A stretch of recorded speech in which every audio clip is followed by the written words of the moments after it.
படத்துல எப்படி சொல்ல போறாங்க அப்படிங்கிற மாதிரியான क्वेश्चंसலாம் ஒரு பக்கம் இருந்துச்சு. அண்ட் ஒரு கேஸ பத்தி படத்துல சொல்லவே கூடாது அப்படிங்கிற மாதிரியான ஜட்ஜ்மென்ட் வந்தவும் படத்தோட செகண்ட் ஹாஃப்ல நிறைய போர்ஷன்ஸ் மாத்தினாங்க. மறுபடியும் வந்துட்டு படத்தை ரெடி பண்ணாங்க.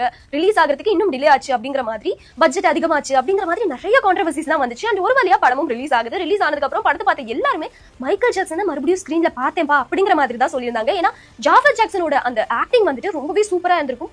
படத்துல ரொம்பவே அழகா பிரசன்ட் பண்ணிருப்பாங்க. பிளஸ் வந்துட்டு மைக்கேல் ஜாக்சன் வந்துட்டு ஒவ்வொரு மூமெண்ட்டையும் நோட் பண்ணி அவர் வளர்த்த குரங்கு அந்த பாம்பு அப்படின்னு சொல்லி பயங்கரமா எல்லாத்தையும் இன்க்ளூட் பண்ணிருப்பாங்க. அவரோட அந்த லோன்லினஸ் ஸ்கிரீன் பிளே மூலமா பயங்கரமா வந்து கம்யூனிகேட் பண்ணிருப்பாங்க. படத்துல வர ஒவ்வொரு பாட்டுமே வந்துட்டு ஆடியன்ஸ்க்கு மறுபடியும் புதுசா ஒரு வைப் கொடுத்துச்சுன்னு தான் சொல்லணும். அண்ட் இந்த படம் எவ்வளவு கலெக்ட் ஆகிருக்குன்னு சொன்னா நீங்க நம்பவே மாட்டீங்க. 8600 கோடிக்கு மேல இருக்கும் அப்படிங்கிற மாதிரி சொல்லிட்டு இருக்காங்க. அண்ட் இந்த மூவி இப்ப அமேசான் பிரைம்ல அவைலபிளா இருக்கு. நீங்க ஒரு வேளை தியேட்டர்ல மிஸ் பண்ணிருந்தீங்க அப்படின்னா கண்டிப்பா ஓடிடில போய் ட்ரை பண்ணுங்க.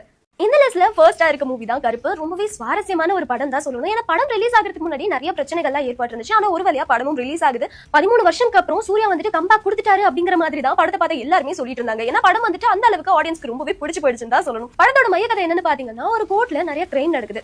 ஏதோ காட் கிட்ட போயிட்டு ஒருத்தர் கம்ப்ளைண்ட் பண்றாரு. கருப்பசாமிங்கிற காடே வந்துட்டு இறங்கி வந்து அந்த பர்சனுக்கு நீதி வாங்கி கொடுத்தா எப்படி இருக்கும் அப்படிங்கிற மாதிரி ரொம்பவே ஃபேண்டஸியா யோசிச்சு தான் இந்த மூவியும் எடுத்திருப்பாங்க. ஒரு பக்கம் ஸ்பிரிச்சுவலா இருந்தாலும் இன்னொரு பக்கம் மாசா பயங்கரமா பிரசன்ட் பண்ணிருப்பாங்க.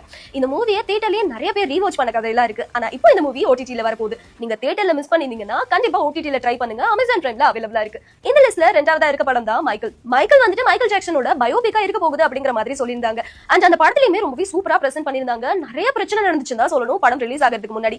ஏன்னா மைக்கேல் ஜாக்சன் மேல 2-3 கம்ப்ளைண்ட்ஸ்லாம் இருந்துச்சு சைல்ட் அபியூஸ் பத்தி. அதெல்லாம்